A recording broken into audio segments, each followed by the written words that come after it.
G3 media ముందుగా headlines చూద్దాం. తిరుమలను జగన్ ప్రభుత్వం అవినీతి కేంద్రంగా మార్చేసిందన్న సప్తగిరి ప్రసాద్. పరకామణి చోరీ కేసులో సీఎంఓ జోక్యంతో సెటిల్మెంట్. 240 కోట్ల దోపిడీలో పెద్ద నేతల పాత్ర ఉందని ఆరోపణలు. అవినీతిపై చర్చకు రావాలని జగన్ కు బహిరంగ సవాల్.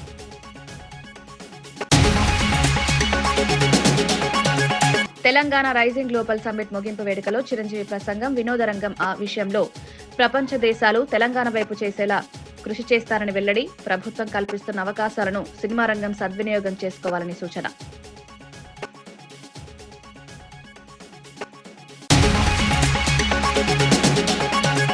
ఈసీని బీజేపీ ప్రభుత్వం దుర్వినియోగం చేస్తోందన్న రాహుల్. ఓట్ల చోరీపై ఆధారాలిచ్చినా ఈసీ స్పందించలేదని ఆరోపణ. ఓటర్ల జాబితాల్లో భారీగా అవకతవకలు జరుగుతున్నాయని విమర్శ.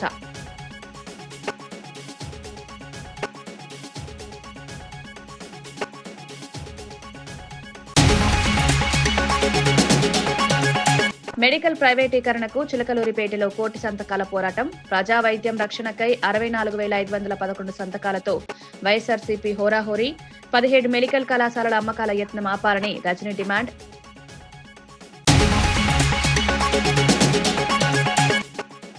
ఉదయం లేస్తే కేసీఆర్ పేరే జరిపిస్తున్నారని గదరి ఘాటు విమర్శ. రేవంత్ పాలన దారి తప్పుతోందని వ్యాఖ్య. కేసీఆర్ పై దాడులు చేస్తే భరించమని గద్దరి హెచ్చరిక. గ్లోబల్ సమ్మిట్ దావోస్ డ్రామానే అంటూ గద్దరి ఫైర్.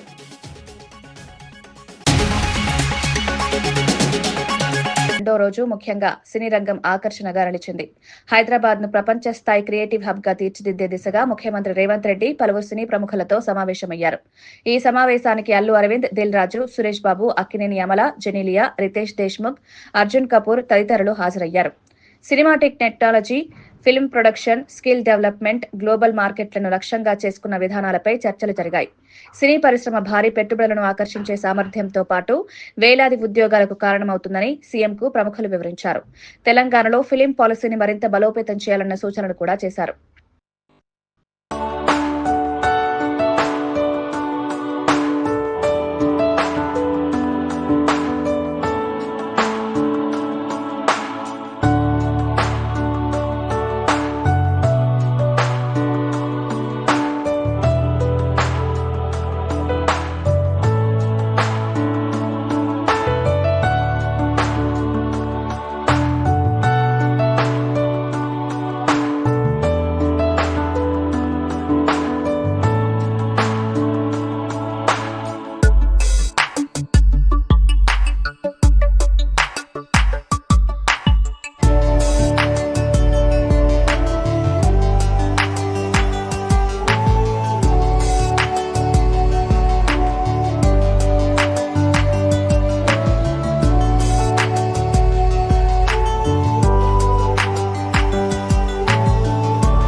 ధాన్యం కొనుగోలు చేయకపోవడంతో 15 రోజులుగా రోడ్లపై పంటను పోసుకుని ఎదురుచూస్తున్న రైతులకు తక్షణమే గన్నీ బ్యాగులు అందజేసి కొనుగోలు ప్రారంభించాలని మాజీ ఎమ్మెల్యే కైలే అనిల్ కుమార్ డిమాండ్ చేశారు. ప్రభుత్వం ఎవరినో విమర్శిస్తూ సాకులు చెప్పడం వల్ల రైతుల సమస్యలు పెరుగుతున్నాయని తీవ్ర అభ్యంతరం వ్యక్తం చేశారు. వర్షాలు కురిసే పరిస్థితిలో పంట నష్టపోయే ప్రమాదం ఉందని, బాధ్యత ప్రభుత్వంపైనే ఉంటుందని హెచ్చరించారు. రైతుల శ్రమను గౌరవించే విధంగా సమయానికి కొనుగోలు చేసి చెల్లింపులు జరపాలని కోరారు. పంటల ధరలు, కొనుగోలు యంత్రాంగం, నిల్వ సదుపాయాల్లో ప్రభుత్వం తగిన చర్యలు తీసుకోవాల్సిన సమయం వచ్చిందని సూచించారు. మేము ధాన్యాన్ని మనం కొనలేం, ధాన్యం ఎవరు తినట్లేదు. ధాన్యం తింటే లేకపోతే యూరియా వాడితే యూరియా ఇవ్వలేం, కానీ యూరియా వాడితేనంట క్యాన్సర్ వస్తుందని చెప్తారంట. అదేవిధంగా 10 నుంచి 15 రోజుల నుంచి రోడ్ల మీద ఉన్నటువంటి రైతన్నల వెంటనే మీరు బ్యాగ్స్ ఇచ్చి ఆ రైతుల దగ్గర నుంచి ధాన్యం సేకరించాల్సిన అవసరం ఈ ప్రభుత్వానికి ఉంది. మీరేదో కుంటి సాకులు చెప్పి, లేదో ఎవరినో విమర్శించి, లేదా గతంలో అలా జరిగింది ఇలా జరిగిందని చెప్పి కుంటి సాకులు చెప్పి తప్పించుకునే కార్యక్రమం ఈ ప్రభుత్వ పెద్దలు చేయకూడదు. మీరు వెంటనే ధాన్యాన్ని కొనాల్సిన అవసరం ఉంది. అదేవిధంగా యూరియాను కూడా సప్లై చేయాల్సిన మళ్ళా అవసరం కూడా ఉందని చెప్పి కూడా ఈ సందర్భంగా తెలియజేసుకుంటూ, వైఎస్ఆర్ కాంగ్రెస్ పార్టీ తరఫున ఎప్పుడు కూడా జగన్మోహన్ రెడ్డి గారి పరిపాలనలో, జగన్మోహన్ రెడ్డి గారు ముఖ్యమంత్రిగా ఉన్న కాలంలో రైతే రాజుగా ఉన్నాడు. ఈ రోజు మీరు రైస్ మిల్లర్ ని రాజుగా చేసిన పరిస్థితుల నుంచి రైతుని రాజుగా చేసే పరిస్థితులు మీరు ఏదైతే ఎన్నికల ముందు చెప్పారో ఆ మాటలన్నీ కూడా ఒకసారి గుర్తు తెచ్చుకోవాలి. ఒకసారి గుర్తు తెచ్చుకుని ఈ రైతులకి న్యాయం చేయాల్సిన అవసరం ఉందని చెప్పి కూడా ఈ సందర్భంగా తెలియజేసుకుంటున్నాను. తెలంగాణ గ్లోబల్ సమ్మిట్ సందర్భంగా సీఎం రేవంత్ రెడ్డి తనను ఆహ్వానించేందుకు ఉప ముఖ్యమంత్రి భట్టి విక్రమార్క, మంత్రి శ్రీధర్ బాబును పంపించారని మెగాస్టార్ చిరంజీవి తెలిపారు. ఆ సమయంలో తాను అన్నపూర్ణ స్టూడియోలో ఓ నటితో డాన్స్ సీక్వెన్స్ షూట్ చేస్తున్నానని హాస్యాస్పదంగా చెప్పిన ఆయన సమ్మిట్లో పాల్గొనడం రాష్ట్ర అభివృద్ధి పరంగా ఎంతో ముఖ్యమన్నారు. తెలంగాణ పెట్టుబడుల పెరుగుదల, సినీ పరిశ్రమకు ప్రభుత్వం చూపుతున్న దృష్టి పట్ల ప్రశంసలు తెలిపారు. సినీ రంగం, టూరిజం, క్రియేటివ్ ఇండస్ట్రీలు తెలంగాణకు అంతర్జాతీయ గుర్తింపు తీసుకొస్తాయని మండిపడ్డారు.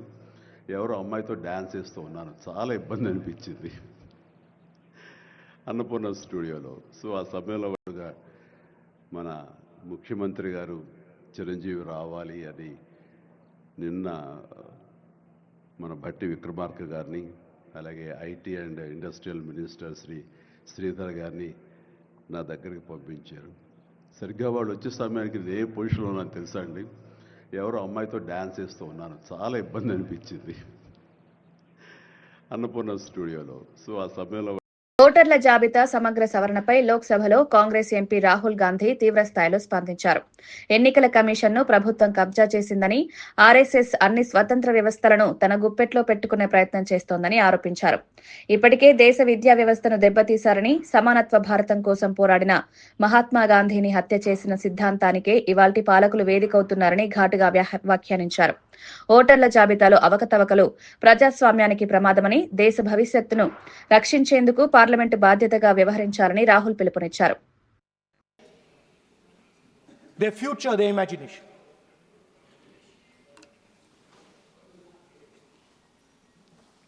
Is the same when the Nagas wear their jacket. When they come and see us, they make us wear the jacket because they want us to be embraced by the fabric. But Speaker Sir, these fabrics are beautiful. But if you look slightly deeper and you look closely at the fabric, you will find that each one of them has thousands of little threads embracing each other. A Kanchipuram sari might have a golden thread, but the golden thread means nothing without the green thread or the yellow thread near it. The other thing to notice about the sari or any other fabric, Palnadu జిల్లా చిలకలూరిపేటలో కూటమి ప్రభుత్వం 17 medical కళాశాలలను ప్రైవేటీకరించాలన్న నిర్ణయానికి వ్యతిరేకంగా వైఎస్సార్సీపీ భారీ స్థాయిలో నిరసనలు నిర్వహించింది. మాజీ మంత్రి విడుదల రజని మాట్లాడుతూ ప్రజారోగ్యాన్ని పూర్తిగా ప్రైవేట్ చేతుల్లోకి నెట్టే ప్రమాదకరమైన నిర్ణయం ఇదని విమర్శించారు. మెడికల్ విద్య, వైద్యం ప్రజలకు అందుబాటులో ఉండాలి గాని ప్రభుత్వ విధానాలు వాటిని లాభాల వ్యాపారంగా మార్చుతున్నాయని అన్నారు. ఈ నిర్ణయానికి నిరసనగా 1 కోటి సంతకాల సేకరణ కార్యక్రమం చేపట్టామని, చిలకలూరిపేట నియోజకవర్గ పరిధిలోనే 64,511 సంతకాలు సేకరించామని వెల్లడించారు. ప్రతి గ్రామం, ప్రతి కుటుంబం ప్రజా వైద్య రక్షణ కోసం ముందుకు వస్తోందని రజని తెలిపారు. కూటమి ప్రభుత్వం ఈ నిర్ణయాన్ని వెంటనే వెనక్కి తీసుకోవాలని డిమాండ్ చేశారు. అభివృద్ధి, దాంతోపాటు సంక్షేమం ఇస్తున్నటువంటి తీరు పట్ల ప్రసన్న లేనటువంటి ప్రజలు సంతృప్తితో వీళ్ళ రాష్ట్రంలో కాంగ్రెస్ పార్టీ పట్టం కడతా ఉన్నారు. దాంట్లో భాగంగానే జూబ్లీస్ ఎన్నికల్లో జరిగినటువంటి విషయం మీకు తెలుసు. మంచి మెజారిటీతో, దాదాపు 25,000 మెజారిటీతో నవీన్ యాదవ్ కాంగ్రెస్ అభ్యర్థిని గెలిపించడం. ఇవాళ ఏ గ్రామానికి వెళ్ళినా కాంగ్రెస్ పార్టీ బలపరిచినటువంటి సర్పంచ్లే మెజారిటీగా ఎన్నికవుతా ఉన్నారు. దాంట్లో ఒక 15% పైన ఏకగ్రీవంగా ఇలా కాంగ్రెస్ అభ్యర్థులు గెలుచుకొని వచ్చినారు. నా గ్రామంలో కూడా మేము ఇస్తున్నటువంటి అభివృద్ధి, సంక్షేమం పట్ల ముగ్ధులైన ప్రజలు అందరూ, గ్రామస్తులందరూ కూర్చొని ఒక చదువుకున్న వ్యక్తిని అక్కడ ఏకగ్రీవంగా తిరుపతిని ఎన్నుకోవడం జరిగింది. ఇవాళ ఈ రాష్ట్రంలో జరుగుతున్న అభివృద్ధి, సంక్షేమం రెండు కూడా ప్రజలు సంతృప్తిగా ఉన్నారు. సన్నబియ్యం తింటామని ప్రజలు ఎప్పుడు ఊహించుకోలే. ఇవాళ ముఖ్యమంత్రి గారు, మా సివిల్ సప్లై మంత్రి ఉత్తమ్ కుమార్ రెడ్డి గారు బృహత్తరమైన ప్రణాళికతో వచ్చినటువంటి కార్యక్రమం సన్నబియ్య కార్యక్రమం. అదేవిధంగా ఇంధనం ఇల్లు 10 ఏళ్ళు గత ప్రభుత్వం ఊరడించి ఇల్లు ఇవ్వకుండా పోతే ఇంధనం ఇళ్ళపేట ప్రతి బీదవాడు, అసలు ఇల్లు లేని బీదవాడు ఏ గ్రామంలో కూడా ఉండకూడదనే ఉద్దేశంతో ఇల్లు ఇస్తున్నటువంటి కార్యక్రమం. ఉచిత బస్సు, రైతు భరోసా, రైతు రుణమాఫీ. అభివృద్ధి విషయానికి వచ్చినప్పుడు నిన్న మనం చూసాం, గ్లోబల్ సమ్మిట్ జరుగుతూ ఉంది. ఊహించిన దానికన్నా ఎక్కువ పెట్టుబడులు వస్తూ ఉన్నాయి. లక్షల కోట్ల విలువ చేసే పెట్టుబడులు సంతకాలు అవుతూ ఉన్నాయి. 4వ సిటీ అనేది, 4th సిటీ అనేది ఒక హిస్టారిక్ డిసిషన్ కాబోతూ ఉంది. యావత్ ప్రపంచ దేశాలు చూసే విధంగా, ఆకర్షితులే విధంగా రేవంత్ రెడ్డి గారి నేతృత్వంలో 4th సిటీ రూపకల్పన జరుగుతూ ఉంది. పల్నాడు జిల్లా చిలకలూరిపేటలో కూటమి ప్రభుత్వం 17 మెడికల్ కళాశాలలను ప్రైవేటీకరించాలన్న నిర్ణయానికి వ్యతిరేకంగా వైఎస్సార్సీపీ భారీ స్థాయిలో నిరసనలు నిర్వహించింది. మాజీ మంత్రి విడుదల రజని మాట్లాడుతూ ప్రజారోగ్యాన్ని పూర్తిగా ప్రైవేట్ చేతుల్లోకి నెట్టే ప్రమాదకరమైన నిర్ణయం ఇదని విమర్శించారు. మెడికల్ విద్య, వైద్యం ప్రజలకు అందుబాటులో ఉండాలి గాని ప్రభుత్వ విధానాలు వాటిని లాభాల వ్యాపారంగా మార్చుతున్నాయని అన్నారు. ఈ నిర్ణయానికి నిరసనగా 1 కోటి సంతకాల సేకరణ కార్యక్రమం చేపట్టామని, చిలకలూరిపేట నియోజకవర్గ పరిధిలోనే 64,511 సంతకాలు సేకరించామని వెల్లడించారు. ప్రతి గ్రామం, ప్రతి కుటుంబం ప్రజా వైద్య రక్షణ కోసం ముందుకు వస్తోందని రజని తెలిపారు. కూటమి ప్రభుత్వం ఈ నిర్ణయాన్ని వెంటనే వెనక్కి తీసుకోవాలని డిమాండ్ చేశారు.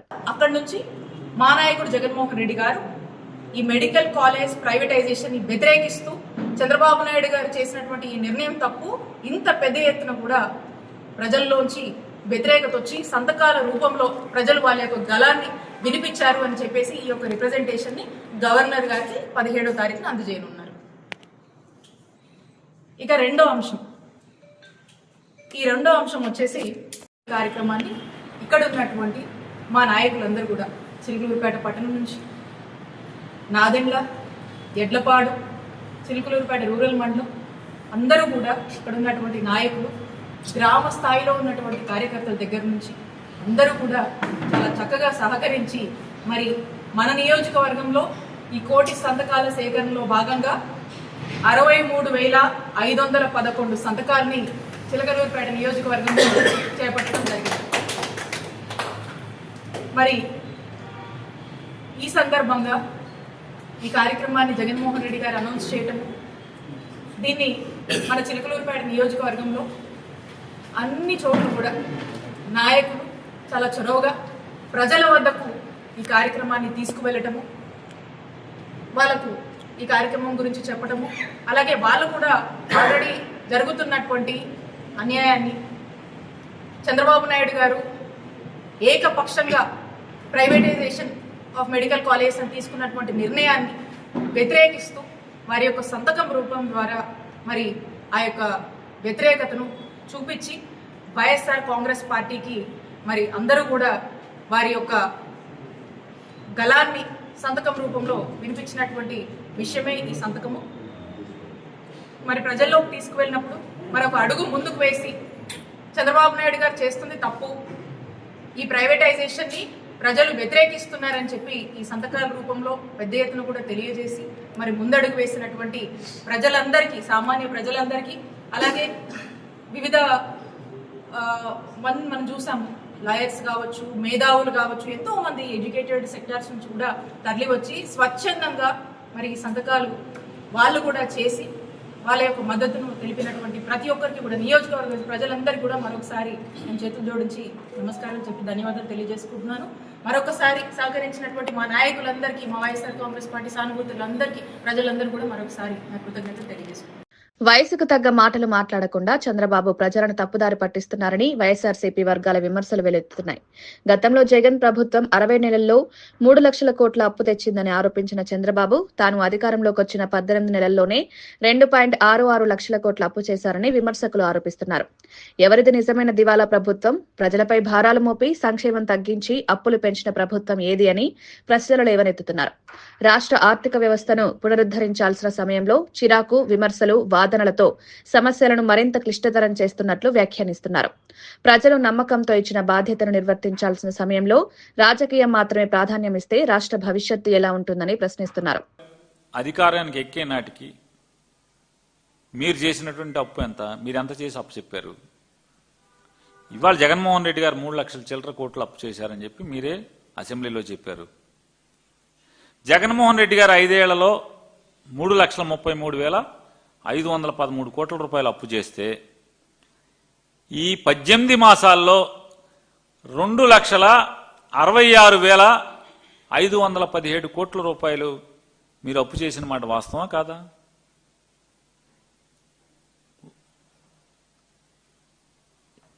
వారం వారం అప్పే కదా. మొన్న మంగళవారం డిసెంబర్ 2వ తారీఖు 3,000 4,000 తెచ్చినట్టున్నారు. దాంతో కలిపి 2,66,000 కోట్ల 66,516 కోట్లు 17 కోట్లు అని చెప్తున్నారు.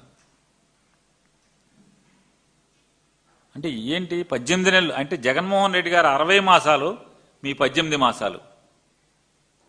ఎవరు దివాళా కోరు ప్రభుత్వం? ఎవరిది అప్పుల ప్రభుత్వం? ఎవరిది అప్పుల ప్రభుత్వం? చంద్రబాబు నాయుడు గారు ఇంకా పచ్చిగా ఏం మాట్లాడతారు? జగన్మోహన్ రెడ్డి గారు భవిష్యత్ ఆదాయాల్ని అంటే జగన్మోహన్ రెడ్డి మాజీ ఎమ్మెల్యే గదరి భిక్షమయ్య రేవంత్ రెడ్డి ప్రభుత్వంపై తీవ్ర స్థాయిలో విరుచుకుపడ్డారు. ఉదయం లేస్తే కేసీఆర్ పేర్లు జపించడం తప్ప రేవంత్ కు పని లేదని, రోజువారీ రాజకీయాలు ఆరోపణలతోనే పాలన నడుస్తోందని మండిపడ్డారు. ఫుట్బాల్ ప్రాక్టీస్ కోసం ప్రజా డబ్బుతో భారీ వ్యయం చేయడం, గతంలో దావోస్ లో తెలంగాణ పరువు దిగదార్చడం, ఇప్పుడు గ్లోబల్ సమ్మిట్ పేరిట పెద్ద చూపులు చూపుతున్నారని విమర్శించారు. రేవంత్ పాలనలో రాష్ట్రం దిశ తప్పుతోందని తీవ్రంగా వ్యాఖ్యానించారు. కేసీఆర్ పై అవమానకరమైన వ్యాఖ్యలు చేస్తే భరించబోమని, ఒక్కటంటే 100గా సమాధానమిస్తామని హెచ్చరించారు. తెలంగాణ సాధనలో కేసీఆర్ పాత్ర అపారమని, ఆయనపై దాడులు చేస్తే ప్రజలు సహించరని గదరి స్పష్టం చేశారు. మంచిగా పని చేయి, మంచిగా డెవలప్మెంట్ చేయి, ముఖ్యమంత్రితో తనలాడి 2 అభివృద్ధి కార్యక్రమాలు తీసుకురా. ఆయన తుంగతుర్తికి వచ్చి మీటింగ్ పెడితే ఒక్కడిచ్చిపోయింది ₹1. నేను మొన్న దేవరకొండకు వచ్చి మీటింగ్ పెడితే ఏం మాట్లాడతాడు? కేసీఆర్, హరీష్ రావు, కేటీఆర్, సాగర్లవాడి జావూరి, మీ శివాల మీద కేసీఎల్బీసీ కడతా, ఎక్కడ తలకలేను నాకు అర్థం కాదు. మొన్న అలా వ్యవసాయ క్షేత్రం ఉన్నటువంటి ఊరు 20,000 ఏదైతే ఉందో ఆడ ఏకగ్రీవం చేసుకొని సర్పంచులు, వార్డు మెంబర్లు పోయి దండం పెట్టి వచ్చారు. సార్ మాట్లాడుతున్నప్పుడు పక్కపొట్టి కూర్చొని, సార్ మళ్ళీ మన రాజ్యం రావాలి సార్, తప్పు జరిగిపోయింది జనాలు అంతా అనుకుంటే, సరే తీయమ్మారు చూసి చూస్తాలకు 2 నెలలు వస్తూనే ఉంటుంది, మళ్ళీ ఖరాబ్ అయినా కూడా మనం బాగు చేస్తున్నాం తీ అన్నాడు. ఆ వీడియో బయటకు వచ్చింది. కథం కొడుకు కూర్చోబడ్డది రేవంత్ రెడ్డి గారికి. ఏం సార్ బయటకు వెళ్ళలేదు, మాట్లాడలేదు, ప్రెస్ మీట్ లేదు, ఏది లేదు. కేసీఆర్ ముఖం కనబడితేనే భయం అవుతుంది కొడుకు. కేసీఆర్ పేరు దలుచుకోకుండా, కేసీఆర్ జపం చేయకుండా మనం బతికేలేదు. ఇప్పుడు ఏదో సమ్మిట్ అని పెట్టిండు, గ్లోబల్ సమ్మిట్ అని. దాంతో ఏం ప్రయోజనం జరిగిందో, ఏం పెట్టుబడులు వచ్చినా ఇప్పటివరకు చెప్పలే. ఎందుకంటే దావూస్ పోయిండు, ఆ వచ్చాను ఇంగ్లీష్లో మాట్లాడే కదా, న్యూక్లియర్ చైన్ రియాక్షన్ అని మాట్లాడే కదా. అయ్యాల కూడా 240 చాలా ఇన్ని అగ్రిమెంట్లు ఆయన అన్నాడు. ఎక్కడ పోయిన అగ్రిమెంట్ ఇయ్యాటి వరకు ఓని తెలియదు. జనాలు తిడతా ఉన్నారు.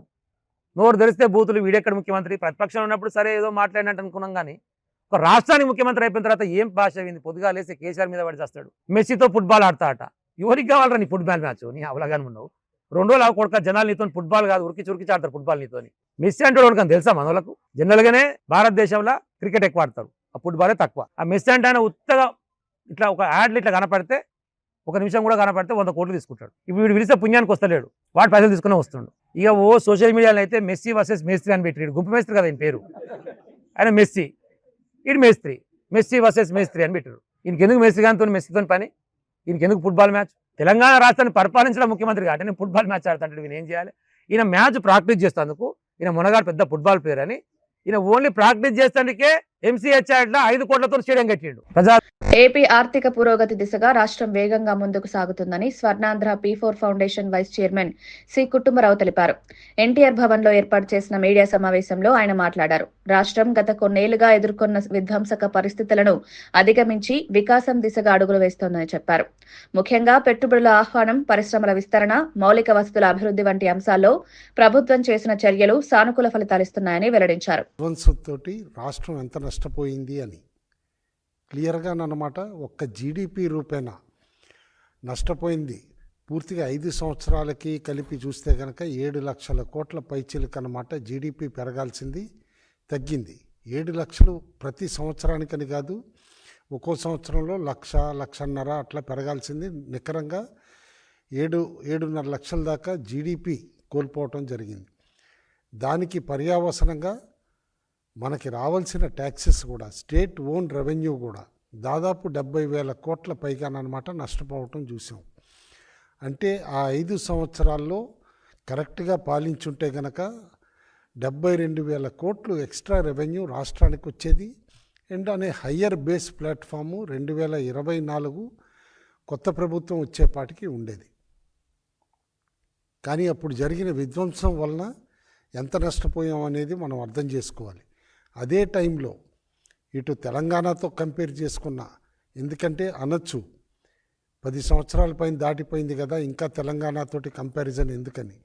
అయినా సరే అందరం తెలుగువారు కంపేర్ చేసుకుంటే కనుక తెలంగాణతోటి మనం 2014 పరకామణి చోరీ కేసులో అసలు శిఖామణి ఎవరు అనే ప్రశ్నను టీడీపీ రాష్ట్ర ప్రతినిధి సప్తగిరి ప్రసాద్ లేవనెత్తారు. అమరావతి ఎన్టీఆర్ భవన్ లో జరిగిన మీడియా సమావేశంలో ఆయన మాట్లాడుతూ, ఈ కేసులో అనేక అంశాలు ఇంకా బయటకు రాలేదని, నిజాలు బయటపెట్టేందుకు ప్రభుత్వం ఇష్టపడడం లేదని విమర్శించారు. చిన్న చోరీగా చూపించి పెద్ద దోపిడీలను కప్పిపుచ్చే ప్రయత్నం జరుగుతోందని ఆరోపించారు. టీటీడీ ఆస్తులు, భక్తుల నమ్మకం, హుండీ వ్యవస్థకు సంబంధించిన విషయాలను సీరియస్ గా తీసుకోవాల్సిన సందర్భంలో ప్రభుత్వం రాజకీయంగా ఉపయోగించుకోవడం దురదృష్టకరమని పేర్కొన్నారు. పరకామణి చోరీలో లోతైన విచారణ జరిపి మొత్తం కుట్ర వెనుక ఉన్న వారిని బయటకు తీవాలని డిమాండ్ చేశారు. రాయిచ్చాడా? ఎవరు సొమ్ము ఎవరికి రాయిచ్చేదయ్యా? దాని పేరు గిఫ్ట్ అంటారా? స్వామివారి దగ్గర కొట్టేసిన డబ్బుల్ని మళ్ళీ స్వామివారికే ఇస్తే అది గిఫ్ట్ అవుతుందా? గిఫ్ట్ అంటే ఏం తెలుసా జగన్మోహన్ రెడ్డి? ఏదైనా ఒక వ్యక్తి తన కష్టార్జితం చేసి కష్టంతో సంపాదించినటువంటి సొత్తును కానీ సొమ్మును కానీ తనకి ఇష్టమైన వాళ్ళకి రాసి ప్రేమపూర్వకంగా ఇస్తే దాన్ని గిఫ్ట్ అంటారు. ఎప్పుడైనా ఒక గిఫ్ట్ డీడ్ చదివి చూడు. ఆ గిఫ్ట్ డీడ్లో ఒక పదం ఉంటుంది, ప్రేమే ప్రతిఫలంగా ఆశించి నేను నీకు ఈ ఆస్తిని నీకు ఈరోజే నీ స్వాధీనపరుస్తున్నాను, ఈ రోజు నుండి నీ పుత్ర పౌత్రాది వాళ్ళు దీన్ని అనుభవించుకోవాల్సింది. కానీ ఆ గిఫ్ట్ డీడ్లో రాసి ఉంటుంది. నువ్వు రాసిచ్చిన గిఫ్ట్ డీడ్లో ప్రేమే ప్రతిఫలంగా ఎక్కడైనా ఉందా? దౌర్జన్యమే ప్రతిఫలంగా, సెటిల్మెంటే ప్రతిఫలంగా, దందానే ప్రతిఫలంగా ఆశించి నువ్వు ఆ రోజు ఆ సెటిల్మెంట్ చేశారు వైవి సుబ్బారెడ్డి, కరుణాకర్ రెడ్డి, ధర్మారెడ్డి. దీన్ని గిఫ్ట్ అంటారా? దీన్ని గిఫ్ట్ డీడ్ అంటారా? స్వామివారి దగ్గర 240 కోట్ల రూపాయల ఆస్తిని కొట్టేసి ఒక 14 కోట్ల రూపాయల స్వామివారికి గిఫ్ట్ అనే రూపంతో ఇచ్చేసి మిగతా 100 కోట్లు కరుణాకర్ రెడ్డి, వైవి సుబ్బారెడ్డి, ధర్మారెడ్డి మీరు పంచుకొని దీని పేరు గిఫ్ట్ అని. వార్తలు ముగించే ముందు ముఖ్యాంశాలు మరోసారి. తిరుమలను జగన్ ప్రభుత్వం అవినీతి కేంద్రంగా మార్చేసిందన్న సప్తగిరి ప్రసాద్. పరకామణి చోరీ కేసులో సీఎంఓ జోక్యంతో సెటిల్మెంట్. 240 కోట్ల దోపిడీలో పెద్ద నేతల పాత్ర ఉందని ఆరోపణలు. అవినీతిపై చర్చకు రావాలని జగన్ కు బహిరంగ సవాల్.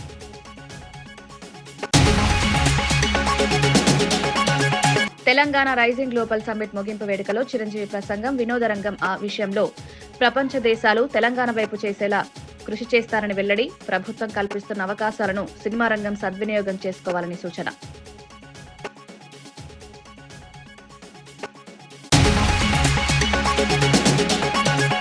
ఈసీని బీజేపీ ప్రభుత్వం దుర్వినియోగం చేస్తోందన్న రాహుల్. ఓట్ల చోరీపై ఆధారాలిచ్చినా ఈసీ స్పందించలేదని ఆరోపణ. ఓటర్ల జాబితాల్లో భారీగా అవకతవకలు జరుగుతున్నాయని విమర్శ.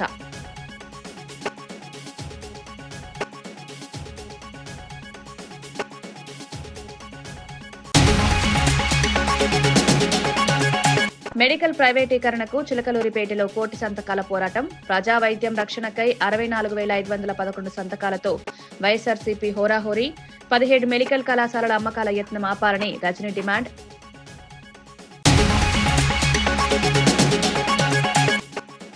ఉదయం లేస్తే కేసీఆర్ పేరే జరిపిస్తున్నారని గదరి ఘాటు విమర్శ. రేవంత్ పాలన దారి తప్పుతోందని వ్యాఖ్య. కేసీఆర్ పై దాడులు చేస్తే భరించమని గద్దరి హెచ్చరిక. గ్లోబల్ సమ్మిట్ దావోస్ డ్రామాని అంటూ గద్దరి ఫైర్.